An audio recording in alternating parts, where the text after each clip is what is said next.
All right, awesome. Welcome and thank you everyone for coming to the Internet of Value Foundation New York, episode 5. I'm just going to let people roll in just in case you're watching this on YouTube. But welcome, Shellfish.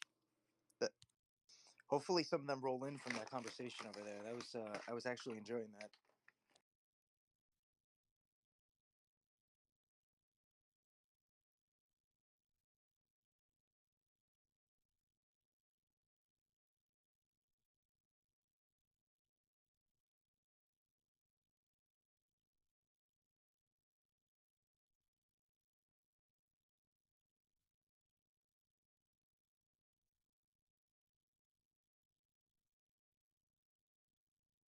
Welcome, Chris and NY.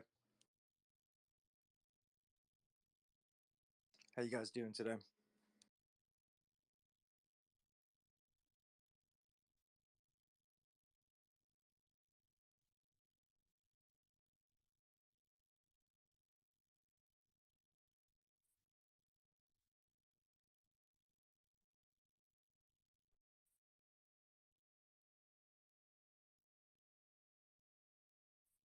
What's up, Chris? Hey, what's going on? What is this? This is spaces that I've started hosting myself. I'm doing spaces every Monday, Tuesday, and Thursday at 3:30 Eastern Standard Time. Sweet. Heck yeah, man. Thank you for coming.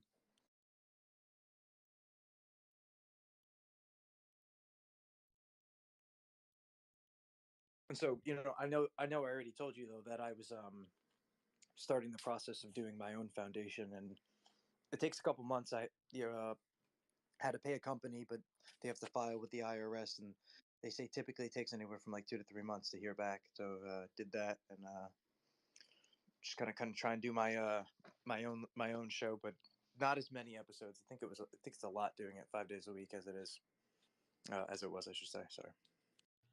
Welcome up, Alex. Good morning, everybody. How is everyone today? Good day, man. Pretty smooth. Oh, that's good to see, man. We're all in 2023 now. There was a moment there where I was still living in the future and I felt a little bit weird about the situation.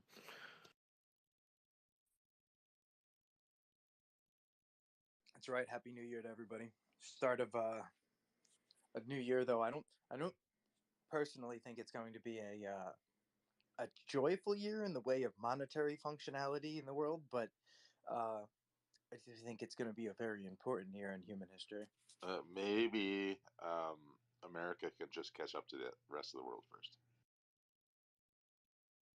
Are you speaking technologically, of course, Yeah. and sociologically? Well, Really? financial systems, maybe. That would be amazing, right? I mean, things can always move quicker than we think that they can move, but yeah, that would be nice. Get some sort of regulatory clarity in this country. Well, it was pretty funny. Like yesterday, I was in a room with the stocks and bonds guys and sort of just going through all that kind of thing. And they had a chick in there from Austria, and she was basically just like laying out exactly what's going on with the geopolitical side of things as well. And the way that she was sort of stating most of her information, it was very, very broad subjects as well. But she was actually starting to be able to get to the point where it's like, well, so that sort of something's got to give kind of situation. And it was very interesting to be able to listen to the stocks and bonds guys because they didn't mention anything about crypto, but they're also talking about SDRs and quite a few other things that seem to be a major, major issue, especially with BRICS moving forward as well. So yeah, it was a really, really good conversation to be able to sit there and listen to, especially obviously because I'm from the crypto side, but also very keen on geopolitical stuff too. So I don't know, man. I don't think we're actually that far off. Like, some decisions actually being made around the world to sort of steer us all in the right direction, especially when it comes to this situation with BRICS. Well, I mean, to her point though, right? She was kind of saying like, this is happening, this is happening. I don't know, really not right because I wasn't there, but in the sense of a matter of something giving, um, I think maybe before a decision has to be made, something just like she said might have to give, and so I think that does probably, hopefully, occur in this year. In the sense of, would be nice to kind of just get over the turmoil that we kind of see coming. Um, but yeah, I also would like some sort of clarity. But see, here's the thing, right, if all of a sudden in the situation we're in with the way the macro world economic structure works, is if China and Russia all of a sudden just came out and said, okay, we're doing BRICS. It's going to be backed by gold. Here's our currency, right? That could start a world war by itself, against the United States. So there are, it's very touchy the way that would kind of have to topple over. I hope it doesn't go that direction. I hope it goes more of the means of, all right, we understand things are bad. Let's make some sort of economic different agreements and carry on with the way the world is, but still gives the United States some sort of ability to have, um, the power in the sense of monetary power, right? Because I don't think they really want to give that up. So yeah, it's a tough situation. Well, you devalue the American dollar, but that's what the American dollar's been doing to everything else by forcing every country to always make their large deals. Sorry, I just woke up. So um, when you're doing like imports, when you're doing resources, everything's got to be in American dollars all the time. If you take that away, that's going to have a huge impact. I don't know why this isn't like a holy shit, let's panic deal, because it kind of is, right? If BRICS gets big enough and it's implemented and it's used, like we already have, I seen the other day, Japan is starting to bring in Russian oil now. They've lifted that because it's hurting their economy to play this game. So let's not play this game and hurt our people, kind of thing. Well, that's going to get like super dangerous. Well, funnily enough, on that topic as well, I mean, talking about dangerous times, I mean, Russia did start saying that they're looking at just using gold to be able to sell their oil and natural resources and all this kind of stuff. But as of yesterday, worldwide, that gold is now a tier one asset across the whole entire earth. So that's another level of like central banks actually holding like gold reserves now. It's gone up 55% in the last year. So it's going to be a very interesting time coming forward, because I mean, if they move forward, if one country moves forward with using gold as a tier one asset, which now all countries around the world for their central banks are holding gold as a tier one asset, they've sort of hedged their bets. So it's like, okay, who's got the most gold that's going to run around this? And this is off the subject of cryptocurrencies and everything like that. This is just like looking at geopolitical assets from country to country. But yeah, as of yesterday, gold is now a tier one asset, and that's gonna really shake things up. I used to, when I was in college, I worked for a currency center that was owned by like the largest banks here. Um, so they had all of everything come in there, right? All the money from all the banks, from all the businesses, from everything. It all gets processed there. And the one thing we also did was hold the gold for all the banks, which I, being a larger man, was able to hold all the gold from all the banks in one go. That's how little gold they hold. I could literally pick it up and hold all of it. It was just like nothing. Well, it definitely still goes into the fact that Basel III is now in effect. So it's and that literally only just happened yesterday too. So it's gonna be very interesting to be able to see which way they go. Yeah, and it's good to refer to it, the Basel III, right? I was going to bring it up too, because that's really the reason why, um, I think this difference in gold market will begin to shift as well. Basel III, and then the difference in, trading. I can't remember the name of it right now. Went from, I'm sorry. I'll look it up though.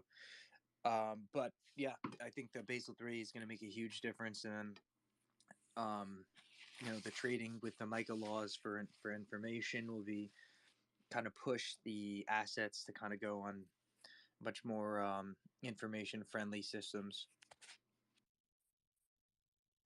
But They even started talking about like the tech aspects as well, with China not going to be producing iPhones anymore and looking to be able to move over to India. And there was a gentleman in there that I'm not sure where he's actually from, but he lived in India for, I think it was for 14 years. He works with China, um, and like he works throughout the whole Eurasia sort of sector. But when he was in India, what his business actually was to bring new companies into India. Now, once they got to India, and there's like obviously, they've got the manufacturing side and things like that. Like China's way bigger, and that's the reason why they can do things on such a large scale, because their manufacturing plants are just immense. Like, you go to one region and it does one certain thing, it makes basketballs, and then you go to another region and it'll do something else. But what he was saying as well was that it's probably cheaper in a way to be able to deal with China, down to the fact of obviously, they're, I think it's about 15,000 per year for an average wage or something like that, and that's from the top to the bottom as well. But when you move over to India, the Indian companies actually want to be able to become like your business partner when you bring it over. So it's not bringing the company, you're actually, joining in with India to be able to do it too. And they're looking at doing some massive infrastructure stuff there too. The the taxation on iPhones and things like that. India is one of the biggest markets when it comes to phones, so they're looking at actually jumping into that section as well.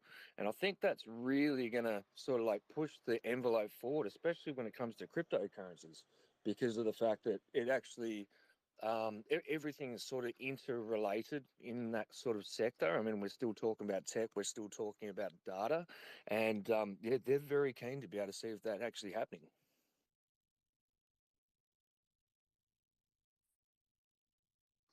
India is such a tech place too. It makes a lot of sense because, you got China who's into the dirty manufacturing, and then it makes a lot of sense to move it to India, I think. I think they also have the largest gold reserve already in the world, if I'm not mistaken. Like, this is a signal to start buying gold, right? Well, and so this is where, before you were talking about, Alex, that you're talking about like all of the people in the room, uh, where we're talking about this situation about what's happening in the macro, but all of them at the same time are out of digital assets.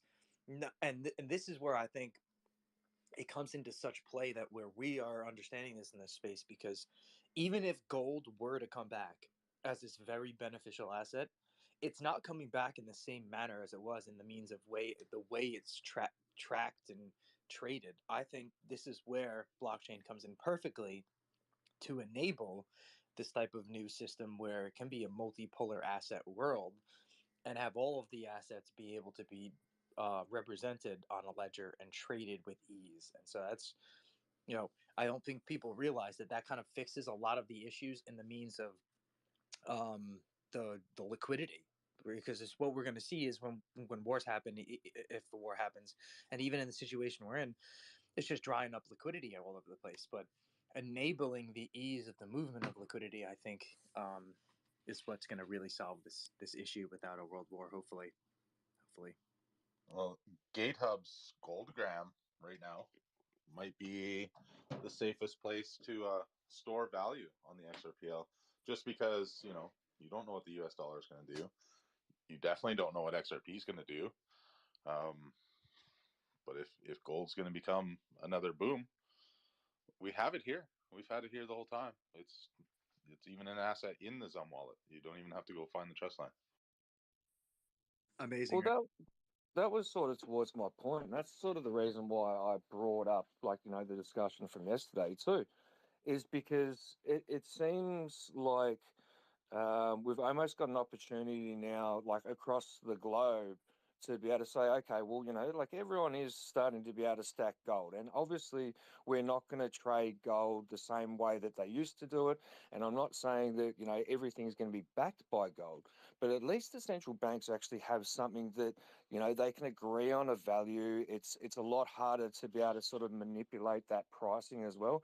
I mean, we know JP Morgan was doing that there for a while, and all that kind of stuff. But I mean, if we start talking about, international relations and actually being able to, come up with some kind of system that works better than what we have with the fiat system, at least there's something there again to be able to start backing it up, which is a tier one asset. So whatever they do from this point on, or like onwards with tech, they have something to be able to actually rely on in the background. So, I mean, I'm not saying people are just going to be shipping, large amounts of gold around the world.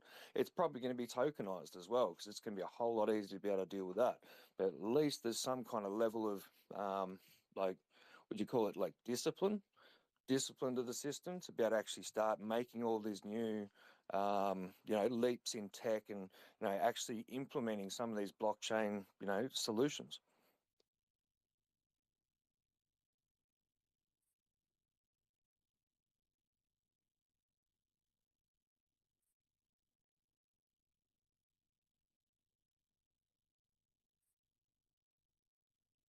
Welcome up, Wolfman. You haven't gotten to speak yet. If you would like to jump in on the convo. No, I was just listening in. I haven't really anything to bring to the table yet, but thanks for bringing me up, Death, and Happy New Year, everyone. Hope everyone had a great celebration. You as well, man.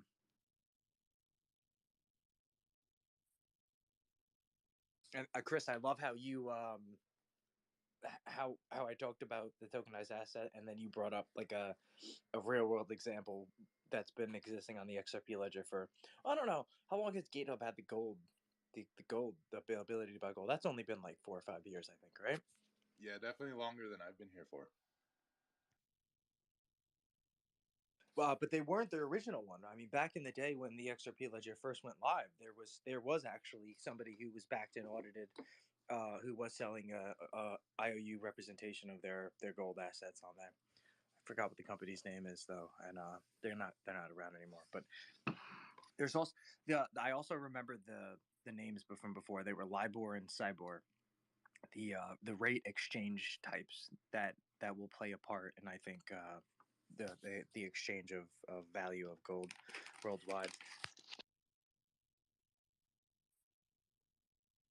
The interesting thing though about gold, and I don't know about you guys, if you've ever, anybody here, if you've ever went to the debt clock, right, the US.gov.debt clock,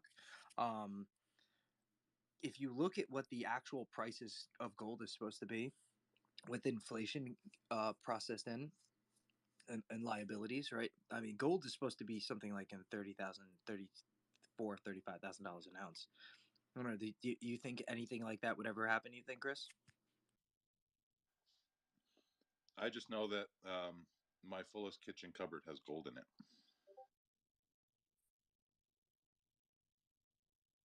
Right. It's actually it's weird. I don't talk to my mom about financial shit, except for one day she wanted to get into crypto and eventually moved it all to casino coin, and now we don't talk. But it's something that she's done for some reason the last 5 years. She gifts us all gold and silver. So I've got like a pile of mine that I've been buying, and then she's been gifting it, and I've got all the gold and silver for my kid held here, and it's just such a cool gift because any other kind of gift that she might have given or anybody in my life has given is probably all in the dumpster eventually. Like, but all this gold and silver just keep accumulating, and it's just piling up. It's such a good gift idea because if you give that gold bar, the chance is they're not going to go, because it's really awkward to go sell it, especially if you have a lot of it. Then you got to start declaring it and stuff. But just to know that whatever happens in that person's life that you gave that gold bar to, if they got super desperate, they're gonna sell that bar, and you're gonna like be the savior. Might not last them long, but they'll always have that for. It's really better than cash because it's easy to go spend cash whether you need to or not. But you give somebody like silver or gold, it's only desperate times they're gonna go and sell that.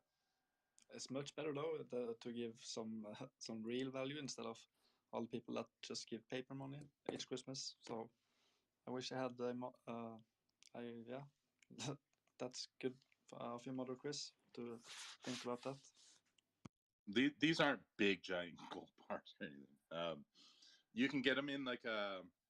So I've got a few that are like business card sized, and then it's got like this just little tiny. It's like the size of a SIM card. I think it's a gram. No, So you can get those. the thought that matters. It doesn't have to Yeah. be big, but it's the thought that matters. So those are cool. Those are like little stocking stuffers and stuff. And then we've got like the little gold bars, and they come in a little plastic case or whatever, so you can see them, but they're protected. And yeah, they're not high worth or anything. They might be, the bigger ones might be $100, and then those little SIM card ones might be 40. I don't know. I really don't track the price of gold. It's just kind of addicting to collect. That's something that I've done with, like, my nieces and nephews and godchildren and stuff like that. Every year, like I went and bought. This would be when silver was. I think I was buying for about $13 US per ounce. I ended up buying like an absolute dick ton of these really beautiful coins. They're only half ounces. So every year for people's birthdays and stuff like that, and like when I say hundreds, I mean hundreds. I'll always give them one of those so they can put them into their little stack. So it's almost like having like a little treasure chest. And by the time they turn 18, they might near have $600 or $700 worth of silver, and they can deal with that as they wish. But it's the fact that they're actually really cool little coins with like a little battleship on the front. So it's almost like having a little box of treasure. And it's something, as you say, like, you don't just go to the shop and say, here's my silver coin, and trade it over. It's something that you sort of just hodl for a long period of time. But the realization that the price of these commodities is just going to go up over time, whether it be a lot or a little. It's just a really cool little thing to be able to hand out.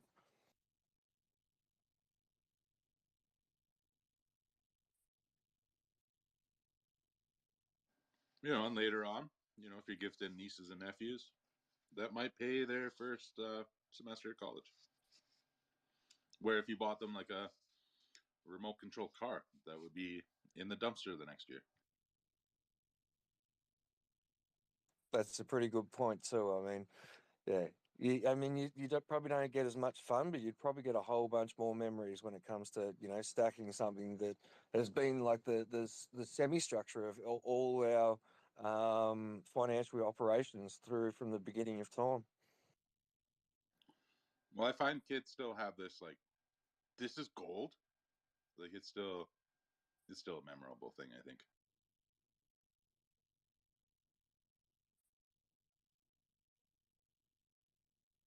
And if you find the little pieces of gold to be too much to buy, even silver is it's even a little bit more affordable, and that's still awesome a gift, I think. So I agree, Chris. I think silver is much more undervalued than gold, actually, though, and I think silver is as beautiful as gold, if not I better. I do agree. The thing with silver is though is like, so at least I have this actual physical reference that at least like somebody believes out there, right? Because the U.S. debt clock has the number 35. I think it's like 35,600 or something, that says it should be the actual representation or value of what gold is compared to the dollar, right? So like somebody out there thinks that, right? But the price of silver, that I've never seen any sort of adjustment for that. It's used in a lot of things, electrical devices, right? So is gold, but the price, like just like you said, is a lot lower in value comparably to fiat. So I don't know, but I also just like silver personally. I think it's cool, and these metals, they last for a long time. So You never as long as know when you're gonna have to melt them down and make some silver bullets, though. So It's demand that drives the price in the end of the day, though. But what I'm interested to see is how the demand for gold will, or the adoption of a new financial system, will impact the demand of gold overall. I don't know how it will, but I could see maybe after we adopt to if we have another system other than gold-backed system, that maybe silver could spike a little bit more. well, yeah, and I think when it comes to the long term macroeconomic structure, I think multipolar asset world for sure is how my mind goes to it, right? Where it really doesn't matter the asset per se. It's able to be traded and tokenized and represented a system that's part of a distributed ledger database that can be traded from anywhere in the world to anyone in the world. That I think happens no matter the per se value or inherent use case of the other assets that are tokenized, right, on these ledgers. I think that's going to occur. Really, there's no stopping that. But the actual value or use case behind it, I don't know. Will silver one day be more used than gold? I personally think so, because it's less scarce and still works just as well in electronics. Well, it's actually a funny situation when it comes to silver. I mean, gold's still used in all our electronics. I mean, if you've got a phone in your hand, you've got gold inside of it. But then if you actually start looking at the way that silver works, 80% of the world's supply goes to solar panels. And that's just purely for the production of solar panels by themselves. Now, I believe we're only looking at 10 or 15% of the world basically using solar panels at the moment. So they're looking to be able to actually increase the amount of solar panels to be constructed across the world, which almost all of them come from China. And if they're looking to be able to increase that, say if they're looking to be able to use, another 20 or 30 or 40% of, solar energy, they need to be able to get that silver from somewhere. And unfortunately, there's actually not enough silver to be able to go round to be able to actually increase to that level. Now, that's where you get that supply shock.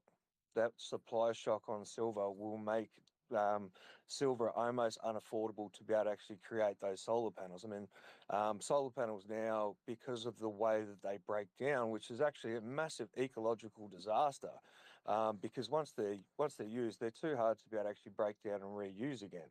So you may be able to extract some of the silver out of them, but I'm pretty sure like the toxins that they release out of those solar panels sort of negates the ability to be able to do so. So we're talking about like, massive, massive stacks all around the world of broken solar panels that literally go into landfill and just sort of leach out as well. So silver does have a really, really big place in this world, where they have a use for them, or for it as a product, and then also putting that into the solar panels.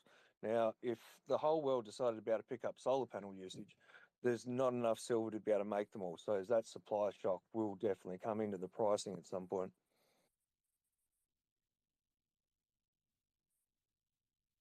That's interesting.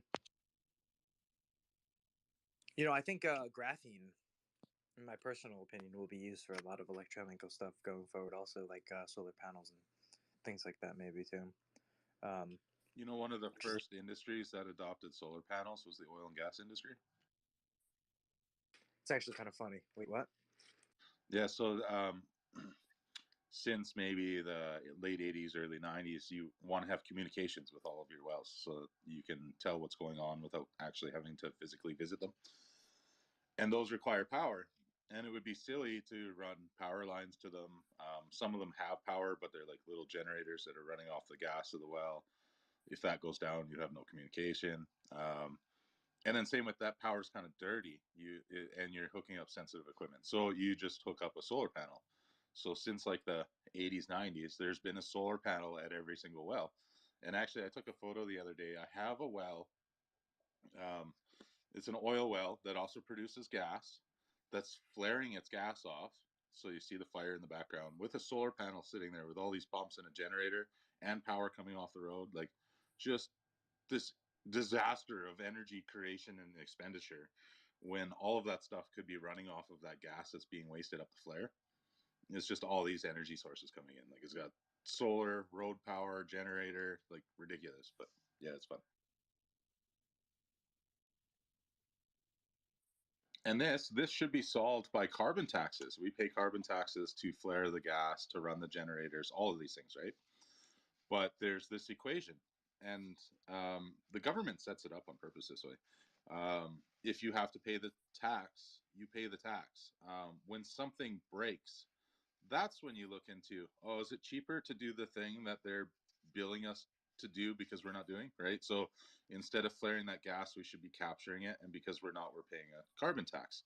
Well, nothing's broken right now, so it's cheaper to pay the tax. And then if something breaks, we'll do that cost analysis. Okay, do we put it back to the way it was and pay that tax, or do we now, spend the money to capture that gas? It still usually comes up, no, we'll pay that tax.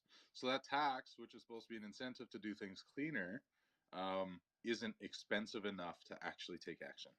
It's just a tax that the government's just going to, and they know, right? Because we have to tell them everything, right? We have to tell them, cost analysis says we're going to keep paying the tax. Um, but they're getting that paycheck. They don't give a fuck. They don't actually care that we're making the change or not. They just care that while they're not making the change, we're getting the money. So why would we pressure them if they're going to keep paying the money? Because there is no pressure to change it. We can flare that for the next 99 years. There's nothing in there that says we have to take that action. It's just that we have to pay the government if we don't take that action. And it's too cheap. It's too cheap to actually do anything about it.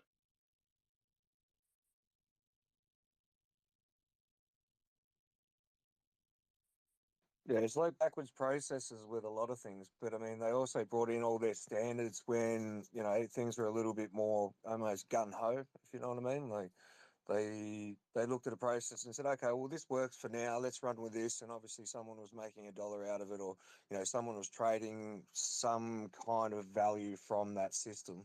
And now it's getting to the point where obviously there's more regulations and your outputs and like carbon, as we said before, like carbon outputs and things like that, just make everything too hard. So, but they don't want to change it. They'd just rather make you pay some money for it. It's a very broken system at the end of the day.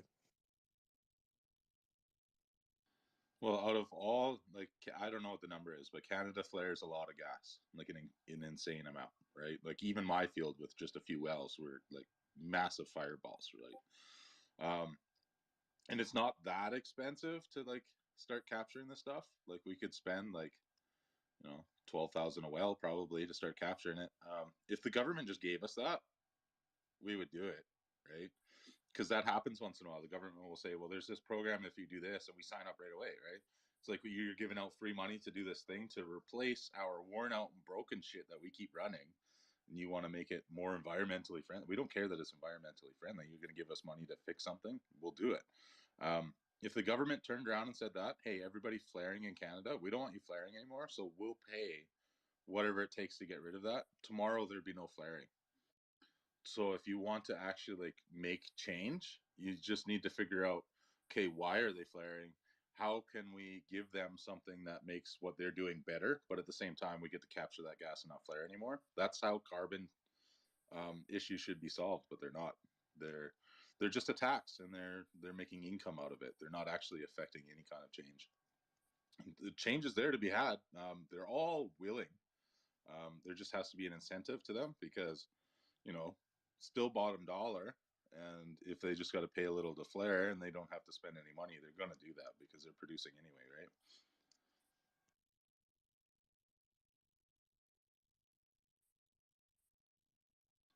But the gold thing, I was thinking, this is kind of dangerous to say in the way that the army shills XRP, but gold was definitely always like a bridge currency, especially for like a nomadic people, right? Like if you're in, I would say like the Hutterites have moved around everywhere, or any kind of people that have moved around a lot. Before moving countries, you would definitely want to move everything. Like back in the day, before there would have been like currency centers and stuff like to go and exchange your money, you would definitely want to change whatever money you've earned in that country to gold, and then go move if you're a nomadic people, right? So the gold was always like this cool bridge currency. It didn't matter where you go; it had a worth. Might not be worth what it was where you went from, but it's at least better than we're going from Germany to Canada or whatever back in the 17 1800s. You could bring gold anywhere at the time. So I wonder if this is where the XRP gold thing came from. It was just the bridge currency idea. Well, it sort of makes sense. I mean, as I said before, like I don't see the day now being, massive big boats shipping like massive amounts of gold from place to place. Yet at the same time, it still makes sense that like everyone agrees that it actually has, intrinsic value, or it has, has a purpose, and everyone across the world, when it comes to technology, because we put it into our chips and all this infrastructure, that it does still have value. So I mean, it's very relevant, I believe. But putting XRP to gold, I just don't know if that would make sense or not. No, I just mean if it was like telephone game, like if in the beginning somebody like compared it to XRP is the bridge currency, like gold would have been, and then it just like telephone gamed into this. Oh, it's gonna be backed by gold by the government and the buyback, and you know how that all Well, goes, right? not Jimmy Valley scammer Jimmy Valley idea concept, but you know, take it all the way back to 1945. John Maines, John Keynes, at the time, and his partner suggested the Bancor instead of the United States dollar, right, to be this bridge currency for the world.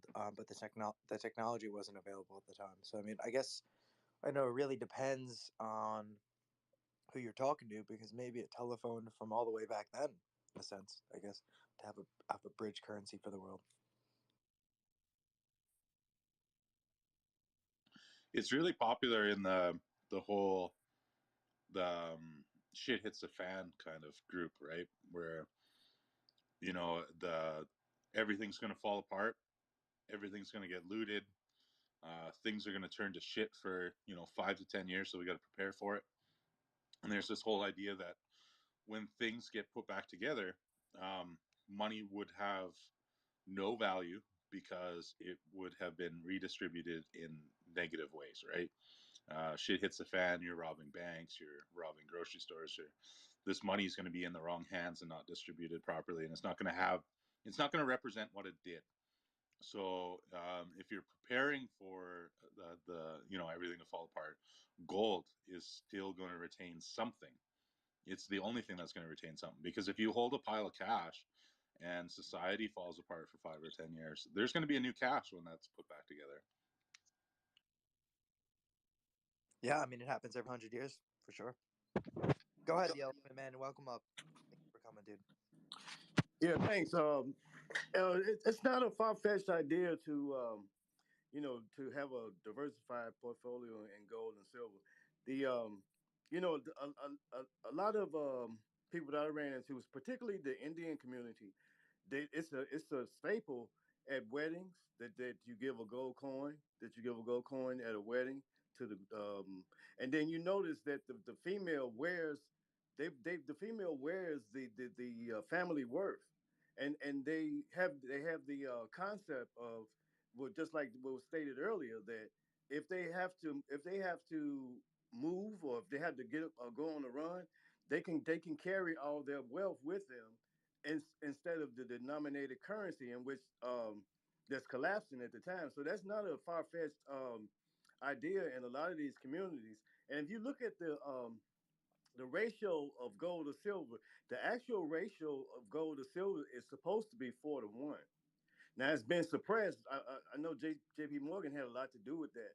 It's been suppressed. That whole market has been suppressed, and I don't know how they did it, but they it is being suppressed by powers that be. And if you look just a few years ago, if you take a look just a few years ago, um, gold was $300 an ounce. Silver was $3 an ounce. I took advantage of the silver at that time. I was in what they call poor man's gold, and I rode that $3 an ounce to 50. Silver went to $40 an ounce, 50 and $40 an ounce. And I rode it to that point, and I got a pretty penny out of it. Um, I'm actually doubling back now at this particular juncture, because I still think it has you know worth being able to diversify going forward. Still think it has value, even gold, and collecting it in small denominated um, um, portions is great. Now, what one thing I would caution you to stay away from is the American Eagle, and the American Eagle. There's a premium on that thing right now. Like, I think gold. I mean, silver, for example, is like $24 an ounce. But if you go and try to purchase a silver eagle, you're gonna pay what 30 some odd dollars for that 24 that 24 for dollar or $24 an ounce piece of silver, just because of the premium that's on it. They you know it's the favorite. So I would say, you know, don't look at that. Just go with the go. I like the Kukaran. I like the African Kukaran. It's, or the Canadian um, silver. Anything. I'm not hooked. Don't get hooked on what it looks like, because it's still the same amount of silver. It's still the same amount of gold. So, but there's a big premium on the silver eagles and the gold eagles right now. Well, that's a lot to my point. What I brought up before, like the usage, just as I said, with the solar panel situation. I mean, when that supply shock does actually come through, if they want to be able to push more solar panels out, the solar panel industry is already using 80% of the silver that's actually being produced at the moment, and I think we're only at 10 or 15 or maybe 20% of places actually using solar panels. So if they're looking to be able to push that towards 50, there's a supply shock there. When I was buying silver a few years ago, I think I was buying for about $13 or something like that, Australian, off the top of my head. And when I was buying it, it was costing him $17 to be able to get it out of the ground. Now, it didn't make sense to me how I could buy it for less than what they're actually getting it out of the ground for. So obviously there was massive, supply just sitting there. It wasn't being used. But now solar panels have come into the industry so heavily. It's now getting to the point where they're like, oh, well, we can start pushing that up. Now, with the gold side of things, with JP Morgan, what they're actually doing is they were putting in buy orders either below or above to be able to start manipulating the price. And as soon as it came to their price actually going to be picked up for a buy or a sell order, what they'll do is they'll just remove it from that listing. So they're like when we're talking about JP Morgan putting in buys and sells, it was large amounts. So that was manipulating the price. So as soon as that price went away from that, that high marker, or that low marker, they just remove it out. So it's pretty dirty. Two of their traders did actually get done on it. I think it was Jamie Dimon's right-hand man that actually got fined for that as well. But once again, the money just went to the SEC, and it's not like they haven't been paying the SEC out for eternity as well. Yeah, and J.P. Morgan is in the news most recently for manipulating some market, and I think I came with some Caribbean country actually filed charges or something against them, and then that particular person, whoever it was that filed the charges, was fired or something like that. It's weird what's going on right now. This is why you never want to work at a place like JP Morgan, or because there's always a fall guy. The guy that gets charged probably has nothing to do with it. They just have a guy next in line. If somebody goes down for this, we're gonna send Johnny Smith over there. He's the guy. He's volunteered. We'll take care It's of his family. it's like they're in a meeting or something like that, and they're like, okay, right, it's like January or February, and then there's a dude like holding a bunch of straws, and like the whole boardroom has to go and pull the straw except for Jamie Dimon, and someone's going to get the straw. You're the last to walk in, and everybody's touching their nose. Fuck. Oh man, business as we know it. The last first person. Oh, that's classic, man. Classic. We do Well, this like thing in called legs up. You got to hold both your legs up while you're sitting in your chair, and the first one to have their legs touch the ground, they're it. It's fun.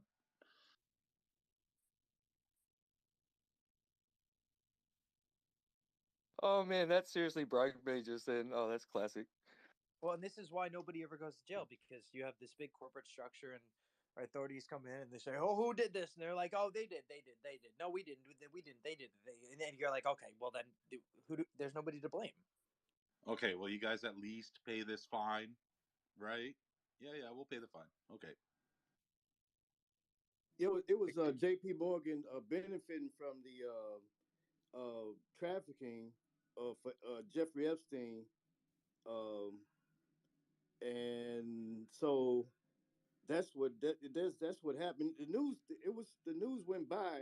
It was the same time the news went by the same time they charged this guy Tate or whatever, and so the Tate got the big headline, but the charge was actually that kind of like took a back page to what was going on with J.P. Morgan and being involved with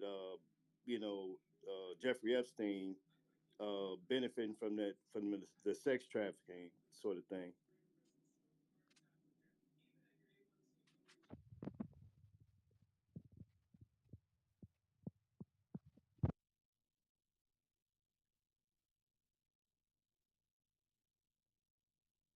Did I rug?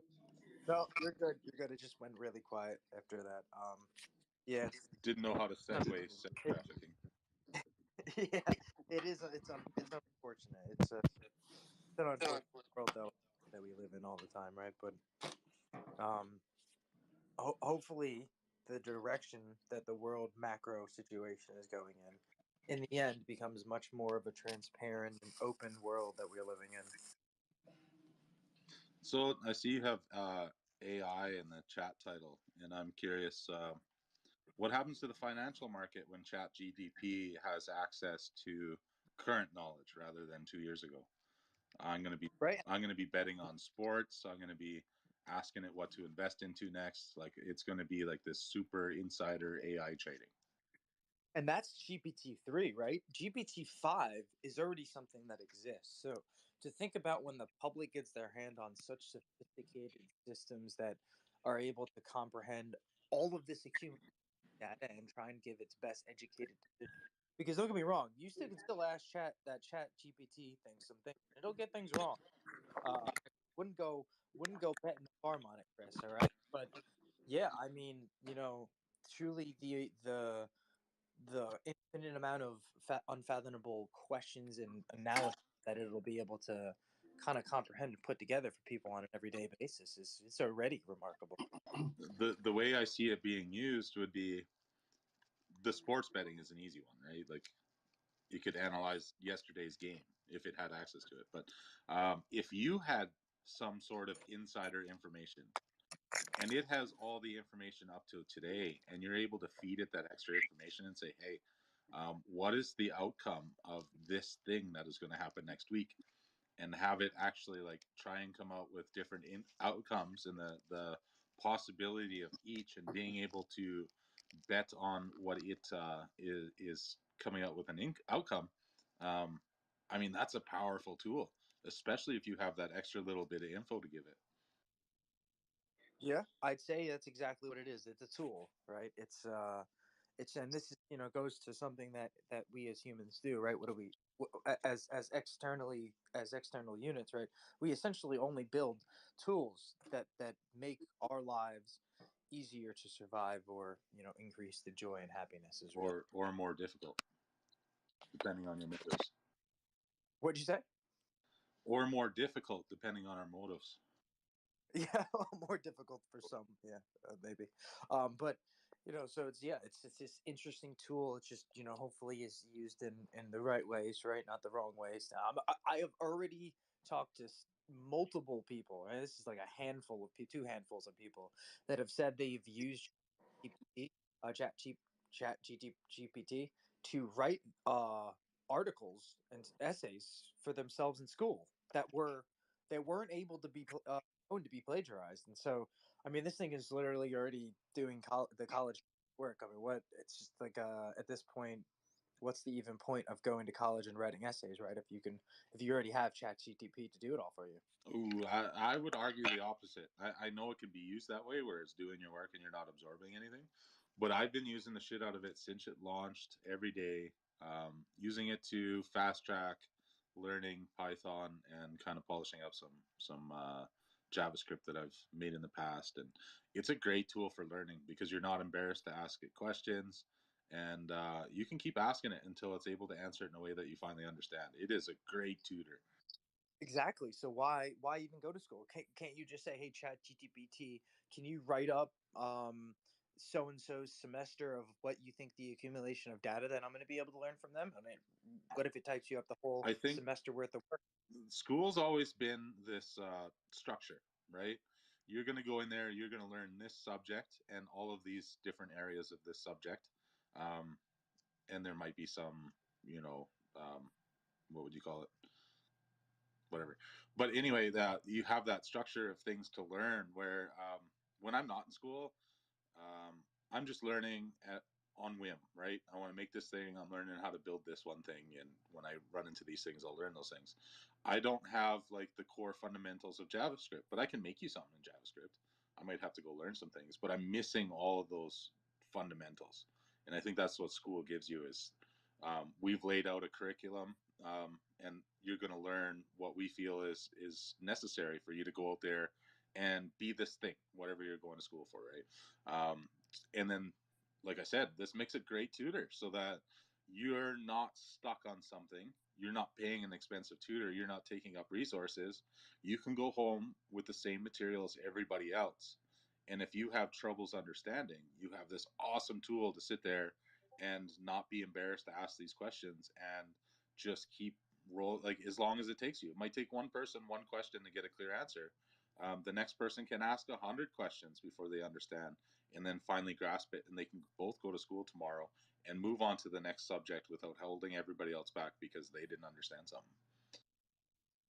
I have my own. I have something I'll say after, but Alice, thank you for coming up and raising your hand. Go ahead if you'd like to jump in on the subject. Hey, yeah, great points, and I think it's an interesting conversation, especially in the aspect of education and our current education system, especially like K through 12, kind of discourages asking questions. Like you're kind of just there to show up and learn what the curriculum wants you to learn. And I think Chat GPT kind of offers a step out of that system where whatever kind of question you can ask is going to limit your potential or your possibility to learn. So it's going to be the people who ask questions who are really going to excel in this type of space, the critical thinkers, the people who know what questions to ask. And so I think it could potentially help us reframe education into and expand it so that it becomes more of a critical thinking type of atmosphere and less of a memorization atmosphere. Yeah, and I think a lot of also what it would force is when teaching yourself things, it reinstates the critical thinking because you have to question what you're learning because you're teaching it to yourself. But to jump off of your point, because I totally agree in the way that the system is structured. Chris, I don't even think that most people go to school to retain the information nowadays, right? Most people go to school just to get the piece of paper that gives them the opportunity to go get the job that they can earn some sort of value from, right? And so And it, it almost we do it too early. I made the mistake of so my school history is a little weird, right? I didn't do well because I didn't pay attention, but math I excelled in, right? I had top grades in math. So when I went to high school, everything was weird. So I dropped out immediately, went and got a job, and then ended up back in school, and then applied for some colleges, but my school looked stupid, right? So I took the first thing that came up. The first place that accepted me, I took it. I didn't care what the fuck it was. I just wanted to go to college. It was too early. I wasn't mature enough to say that, yeah, this is what I want to do. I need to, buckle down and get this fixed and apply to this college because I want to do this thing. I wasn't mature enough for that. So I think the way that society views an 18-year-old is warped, right?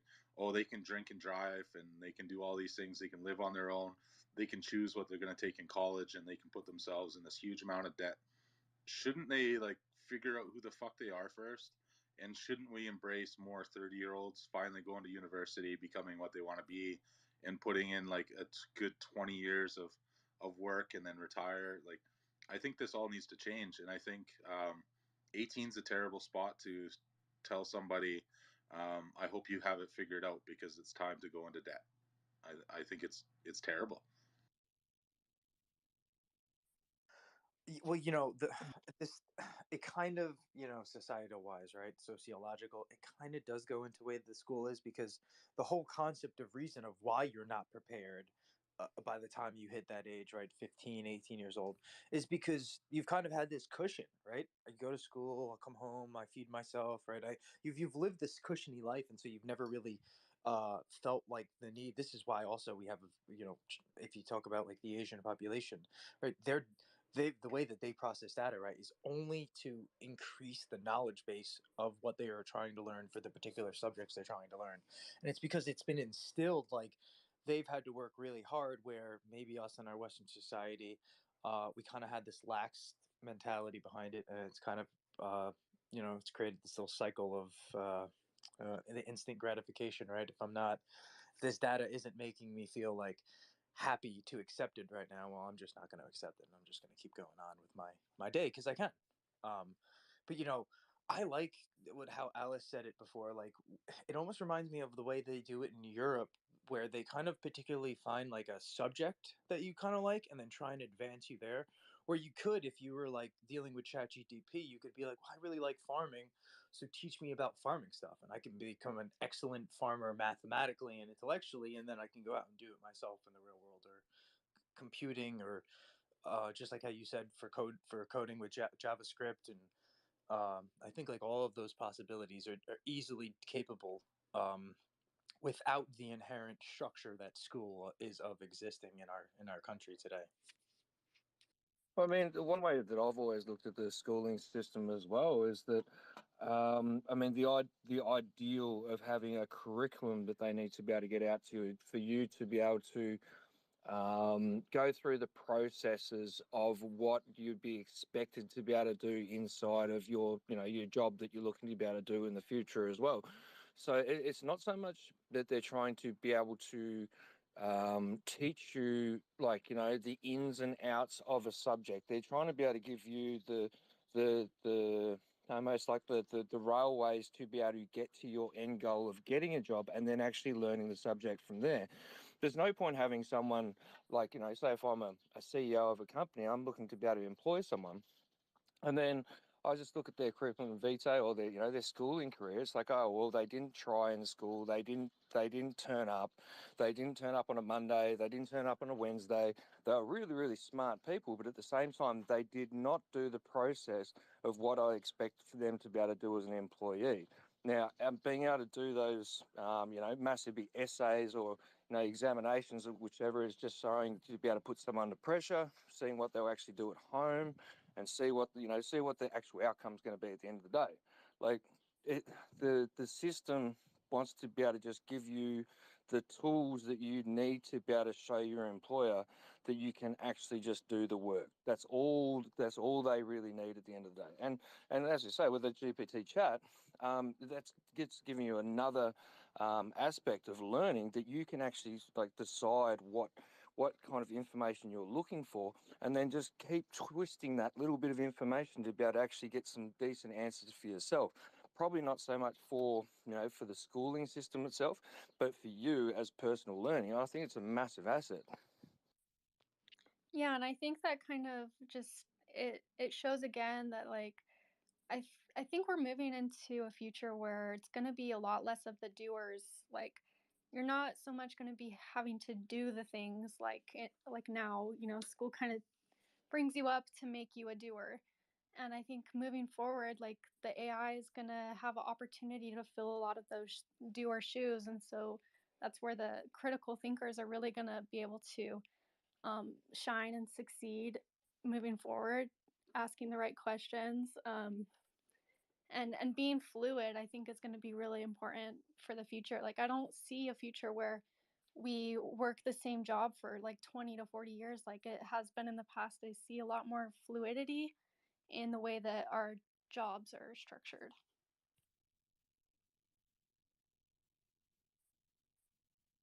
I completely agree. I mean, just by itself, AI and robotics will probably replace in the next decade, you're at 75% of the existing labor jobs that are a part of our species. But I mean, in turn, open closed door, one door, open another. I mean, it just opens up opportunities for others to do other things. And this is where, kind of bring me to a nice segment there, Alice, where um, talk about the benefits of UBI and the benefits of how you just said the critical thinkers being able to actually progress in society where they may have not had the opportunity to before, right? Because if we're living in this type of system where AI and robotics is replacing the majority of jobs because it's just more efficient and it just makes more sense from an ecological standpoint, from a sociological standpoint, from an economic standpoint, right? From an industrial standpoint, it just makes more sense. And so you open all this opportunity up for other people in the species to now go out and create other new jobs that did not exist beforehand. At the same time, right, you also progressively offer everybody to exist in society on the same means by UBI, right? If you're paid for your data and your information that you provide, and none of the labor forces exist today. I mean, there's already a study that's done. If they got rid of all of the labor jobs that exist in the United States, there's already enough fiat and dollars that exist to pay everybody to stay home with a UBI system where they would still be able to afford electricity, rent, food, water, and video games, right? And it's just like the essential stuff in life for the minimalistic living. So, with that in mind, I think it opens up this error for. I mean, you could call them the critical thinkers, but really, like the inventors, those who are willing to go out and do things for in society to really progress and move up the board, and I think change the way the world is. Go ahead, Chris. I think if anybody's sitting here going, AI is never going to affect my job because my job is this thing that AI can't solve, right? So incorrect. If you're managed to figure out a more efficient run their department or company, a lot of people are going to lose their jobs because if you feed AI enough information, they're going to figure out how to reschedule, reshape every department, lay off a bunch of people, change roles. They might look at this guy is not a great manager, but he got this position because he was great at this. Let's move him back. It's going to piss people off. They're going to leave, right? There's going to be all of these restructuring things that we used to do back in the day. We'd hire a company to come in, just like on I've said these exact words before, on Office Space, where you come in and re-interview for your job, except you'll just feed all of this information. This is what we do. This is the talent pool we have here. This is how much money we're making. This is how much money we're losing. Restructure our company. You're all going to lose your jobs. So if you look at something like trucking is so poorly managed. It's still left to dispatchers with a little bit of software in there. There's still people bobtailing. If you ever see a truck going down the road without a load, that's poor dispatching, right? A truck should never be empty. There is something somewhere that could have at least paid the fuel to have that truck hook onto and move somewhere that he's already going. So you're going to see things become more efficient. And this is something that Google has embraced a long time ago. If you look at now, this is probably like 15 years old. They had AI design the cooling in their new data center. And if you see this photo, it's all of these colored pipes. It's just that's all you see in this place is all these colored pipes. And they were able to reduce the amount of heat produced, electricity used. They're able to keep their servers cooler. And that's just simply by instead of using an architect or whoever would have done that, they just had AI do it. And AI spit out something, and it ended up being it paid off huge for them, right? And so, yeah, it doesn't matter what job you have now. If your company gets restructured by AI, things are going to change. And the goal is always going to be how do we make more money, spend less money, and have less employees? It's sad, it sucks, but that's how most are going to work. But I think there needs to be this push from government, and we already kind of do this in Canada where um, special needs are completely subsidized by the government. So the government says if you have any position that can be filled by them, fill them and we'll pay them, right? Because it takes them out of the house. It gives them an interesting life, and if you can extract any value from them, go ahead, we'll pay them. They're just going to have to expand this to everybody. They're going to have to tell every employer, I understand that you're able to operate your business with 1,000 employees, but we will give you huge benefits. Even if we need to pay these employees, if you can put 10,000 people into your company instead of 1,000, we will give you tax breaks. We'll pay their wages. Just get them out of the house, get them so that they're still learning skills, get them so they're living longer, so that when they are making money, they're paying more taxes. Because if you do an AI or a UBI, and people sit at home, we'll see our life expectancies drop dramatically. I seen this in my dad. The second he stopped working, he went downhill fast and died before he was even able to get his pension. And I see that all the time. I used to drive taxi. I see old people, the ones that were going to bingo and to casinos and actually being active, live to 100. The ones that sat in their hotel rooms and might call for a cab to go to the doctor or to the liquor store, they didn't live past 65, right? So we need to have this health thing in mind. Yes, UBI is great because you're able to pay people to be in a home, to be healthy, safe. They can enjoy life without struggling so bad. It's better for their mental health. They can get some of those resources, but if they still sit on their ass, they will die early. So we need to incentivize these companies to having more employees, because we're going to hit an age where they can do their job with less employees. So that needs to change in there somewhere. I don't want to be argumentative on it in a way, but like, I mean, with using AI, say let's take it down to like it's not really an easy job by any means. And if anyone's a worm farmer, don't take any offense to it. But say you're a worm farmer and you've got your process, how to be able to produce your worms. Like you just put compost on there, but you got to watch out for your heat levels and da da da da da. But then you can start using AI to be able to actually start inputting some of the data that you see from what you're putting into it, the temperatures, all these different factors, right?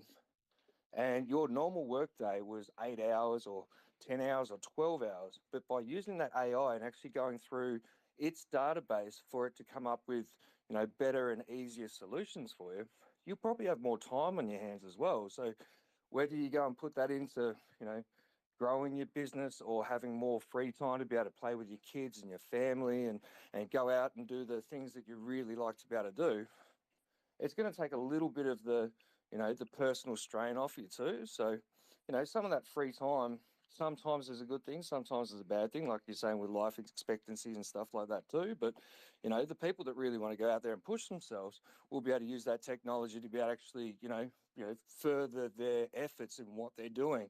And there's going to be less down cycles of crops. When we start talking about weather patterns, you may be able to get a little bit more data out of it as well. So all these different options. Farmers have been doing this for a while. It used to be, you'd have, out of all your kids, there'd be 6 sons to go run the tractors during harvest. They don't want to stay at home anymore. They don't want the allowance until they're 30, until they get to take over the farm. Kids are leaving, especially around here. As soon as they're 18, they're off to the oil field. They're not helping dad with the farm. So tractors, you jump in your tractor and you sit back while it uses GPS to do whatever to your field. But it's not just your tractor. You've got 4 that are following you, controlled by your tractor, which you aren't even controlling because it's GPS, right? So dad's getting out, jumping in that tractor. There's 5 of them in the fleet. There's no kids in them anymore. And he comes back and basically is just drinking beer in his tractor all day while it drove itself. So this is already here. This is already being done, right? Farms are a lot less people than they used to be. You're not importing the workers. There used to be this whole seasonal worker program where you bring in from different countries to come help during harvest and stuff like that. And they usually stayed in tents and were here for 3 months and had a great time and went back to their country. They don't do that anymore. Tractors are just, they have something that you would almost say is AI. They're interconnected and do the work for you. But when you have all of these less jobs out there, it's less opportunities for people to go out there and do that, 3 or 4 hours worth of work and then entertain themselves. You'll end up with a lot of people that just don't have the opportunity to go out and contribute. So when we start using AI to reduce the amount of jobs required to profit, we'll have to find incentives to bring more employees on to either take the load off of the people doing the work or just to further the business or just be there. I mean, what is it? A lot of the Silicon Valley companies, their afternoons are free to take courses that they teach each other. You want to learn how to skateboard? You can do that on company time. Let's see all companies do that. I'm kind of sick of working 14, 21 hours a day, being locked up for 2, 3, 6 weeks at a time. Like my next shift is 6 weeks. Um, I would love if AI could come and do our job, figure out where we're failing, and at least lower my workload because it's a lot, and it's costing the company a lot of money because, I'm a contractor. I set my rate and I charge the shit out of them. AI, there's a lot of room for AI to come in and figure out why we're not efficient at what we're doing, and it'll come. I don't think we're that far away before AI starts changing everything everywhere. Nobody's protected from this. No one.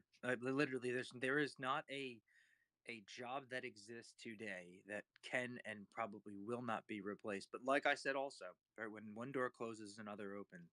You only progressively open up more opportunity for others to do other things as long as they're willing to progress that step. And this is kind of brings me to a little saying that I've been saying lately. It's those of the 21st century, right? Those who do not wish to remain ignorant in the 21st century must learn, unlearn, and relearn everything constantly and consistently, right? Because it's the only way to stay fluent in this way that society exists is truly to just keep doing those three things. Just and so you can keep up to date with the way that society is going to progress, because um it's inevitable, and it's there's just the only thing that could really stop it would probably be our species killing each other or a meteor hitting the planet or volcano or something like that. There's no other way that it really stopped this progression of technology, in my opinion.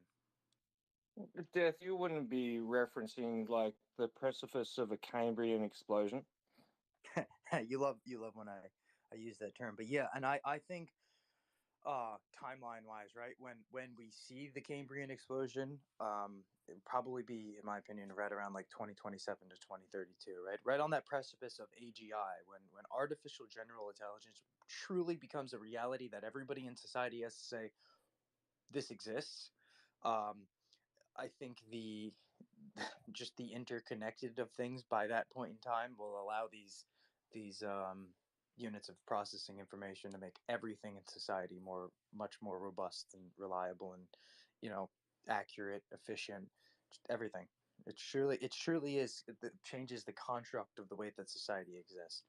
Hopefully that changes the sociological manner, that the way that the human brain exists as well. But um, I think that'll be more, in my opinion, maybe self-chosen or self-induced with the ability or with the advantages that AI provide with it.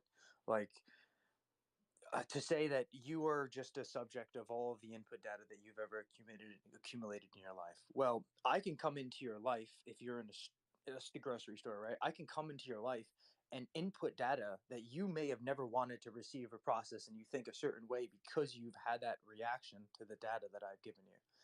You could, with an AI per se, scape or landscape the way that this information is processed by you and your neural cortex, and so kind of shape who you want to be.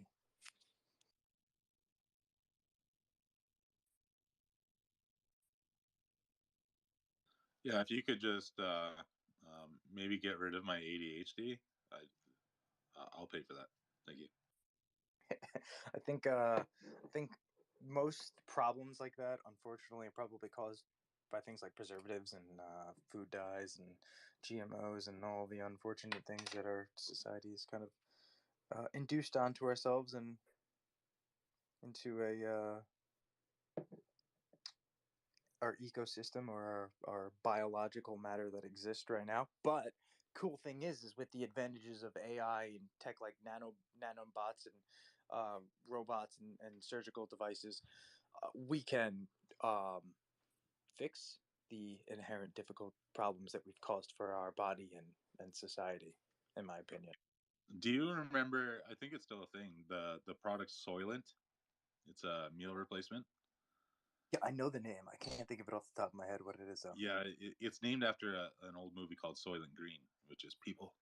Um, AI needs to look at that formula and help make it better because for a while I guess it was making people shit themselves, and then they made it better.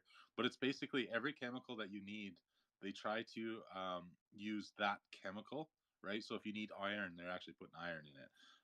Whatever all the basic things that you need, they're doing it chemical grade or food grade of that chemical, and then giving you like this perfect balance where you don't need to eat. It's not like Boost where it's like trying to give you a bunch of sugar that you'll last the day. It's like this is all the things you need.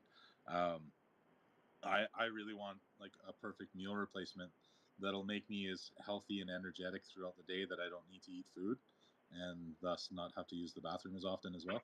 Would be a cool side effect. But I was super excited about Soylent until all the reviews and everything. So let's get AI making a proper because I know he's a little weird, but his goal was to have a tap in every home that would just spit out the Soylent so that every home would at least have the basics to survive. And I think that could be something that AI could actually figure out and solve. Hey, I want to push back on that. I say let's support the farmers market, and not we don't have to have we're taking it a little too far with the artificial food and artificial you know rewiring. I think that we need to just visit the farmers market. That'll take care of your ADHD. So because you take the risk of with the soil, and you take a risk of more chemicals, more chemical imbalance, more GMOs, and all that kind of stuff. You don't want to go down that. You don't want to go down that road. Let's just support the farmers market, and you know, get back to nature as close as possible as far as our diets are concerned. Well, see, But then you have countries like the UK who are paying farmers to shut their farms down. They want no more farms in the UK. I think that was the Netherlands that was happening, right? Was that in the UK too? No, it's in the UK. Yeah, if you watch, I don't know if you're into Top Gear, but Jeremy Clarkson has a farm show that he's had a farm that he's had for the last couple of years, and his show is fucking amazing. But you cannot make money as a farmer in the UK anymore, and the government doesn't want to give out subsidies, so they're asking all farms when they retire to shut their farm down, return it back to natural land. It'll probably turn into houses one day, but yeah, they want all farms to shut down. Yeah, Import food only. elephant. Chris got right to where I was going, so it's unfortunate, right? I mean, it's just one of the progressions that our species has taken to this point where, but farm. How many? First better question is how many farmers do you actually know? Because Oh, it's the Amish still around, right? they do, but I know a lot of Amish that are Amish, but they still use modern technology. They still use all the same stuff as us. They just kind of keep to themselves and they don't want to sell us things and they kind of like, maybe they don't use as much chemicals and stuff like that, but most of them are still technologically advanced. There's I very mean, very few that aren't. they have they have non-GMO eggs and stuff like that. I mean, I find them Well, so to here butter. and so here's the problem, right? Yeah. Almost all of the farmland that exists in pretty much all of Western society, and this only goes because I only know as far as Europe goes and America. There's so many chemicals that have been dropped from the sky over the course of the last, I don't know, 40 years or so. The That's soils correct. soils eroded.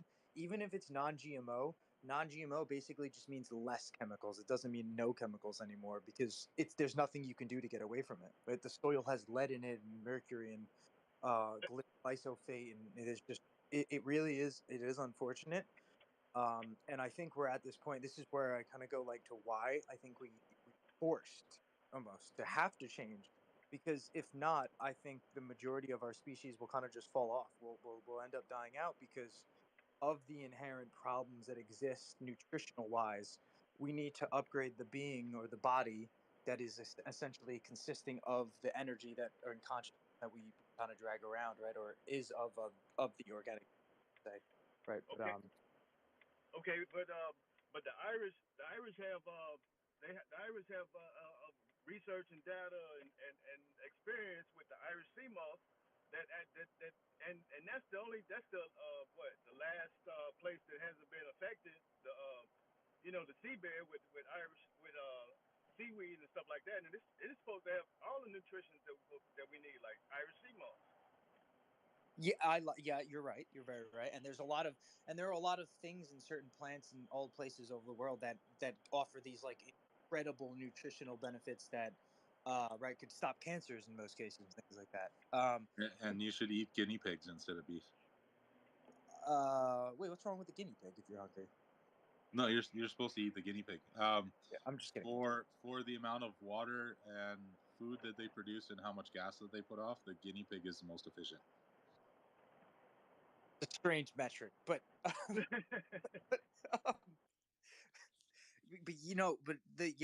to your point though, the elephant. I think we're and also society being as large as it is, right, as many people as it is. I don't think we're at a point where if we wanted to go back that route, it would be pretty because I think in most cases a large percentage of the population that exists would probably falter, and then unfortunately open up opportunity for other nation states to kind of just come over and take over that land and the people. And we've kind of seen this as a progression of the way that humanity has kind of shaped itself over the last couple hundred years. But it's I think it's at a technology forward point, and there's no stopping it. As much as right, I'm not the one to say that I completely am against that kind of world where you know it didn't exist. But I just don't think there's any going backwards. But you have urban people have urban farms, and a lot of people are growing, in the urban environment. They're growing their own vegetables and their own fruits and stuff like that. I'm not saying you can do this at a small scale. I'm not saying if you don't, um, I mean maybe you can't feed the world, but you can feed yourself. That's the point I'm making. You can actually compartmentalize the AI and the technological world, and also exist with growing, having an urban garden in your house. You can have an urban garden in your house in the city. Oh yeah. Hey, take it this way. So like if you like this is where AI could benefit this, right, for you. So maybe you do a 3D scan of your house and property, and then you run it through an AI program and you say like AI, what fruits and vegetables should I plant where using which like methods that could, kind of get the best out of everything that I plant. And I think that could be like something that AI could actually help you with in a sense of what you're trying to do. Yeah, I don't think, and Just I love that. I don't think Hey, they'll ever take that away from people. yeah, AI planned bingo. urban homesteading. Right, bingo. Because I saw Soil and Green. And I know it's people, so I don't want to eat people. You say So, people? yeah, Soil and Green is people. If you saw the movie Soil It's and Green, people. yeah, Charlie Nestor told us it was people. We was eating people, so I don't want to. I don't want to take that Soil and Green route. I want to try to stick with some form of plant based life. Yeah, yeah, and I'm kind of, and I don't know why. I kind of just think too when it's like the lab grown meat.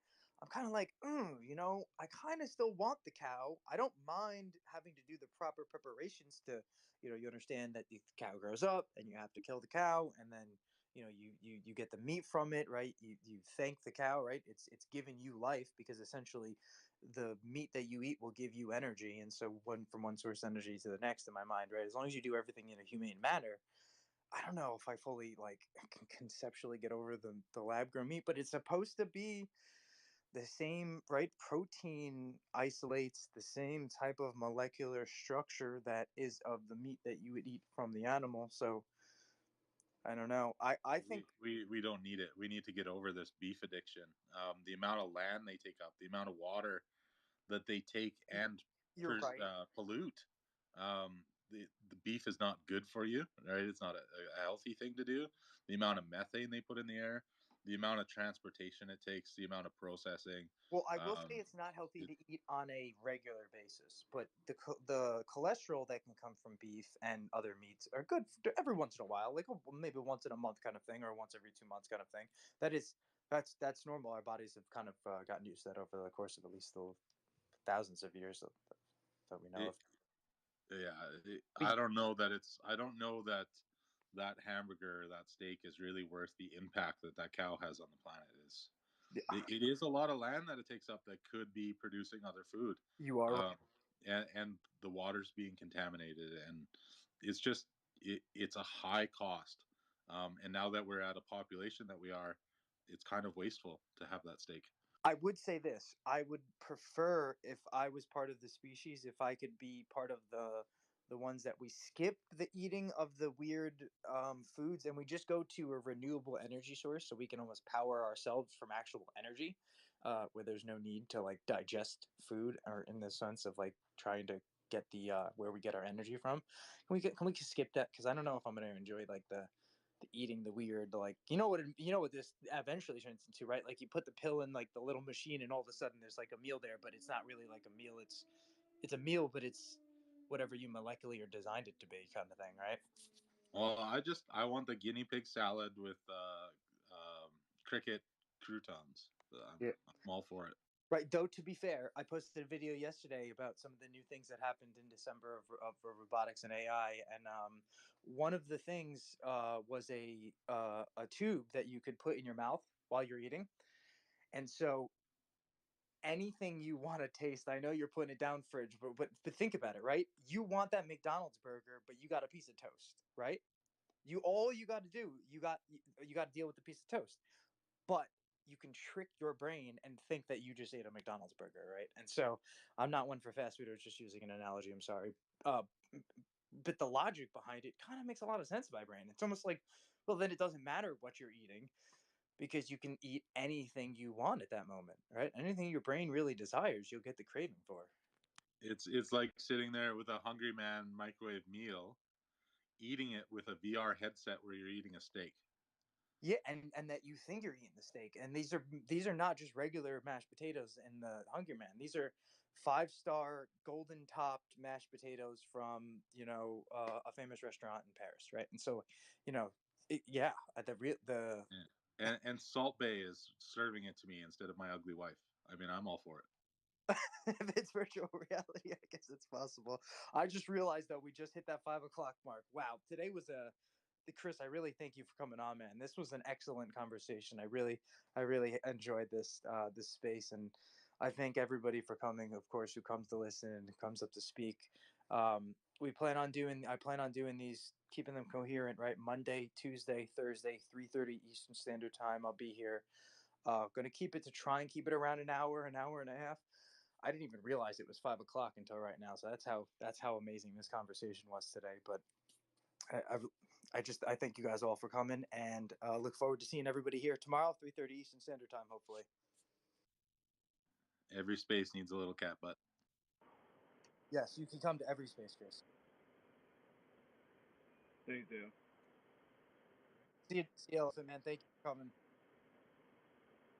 Vet, thanks for co-hosting. You're an excellent co-host. Yeah, when did he just become co-host? I just went to close the app, and I'm like, wait, when did? Just to keep up. Yeah, I was doing the background. I wasn't able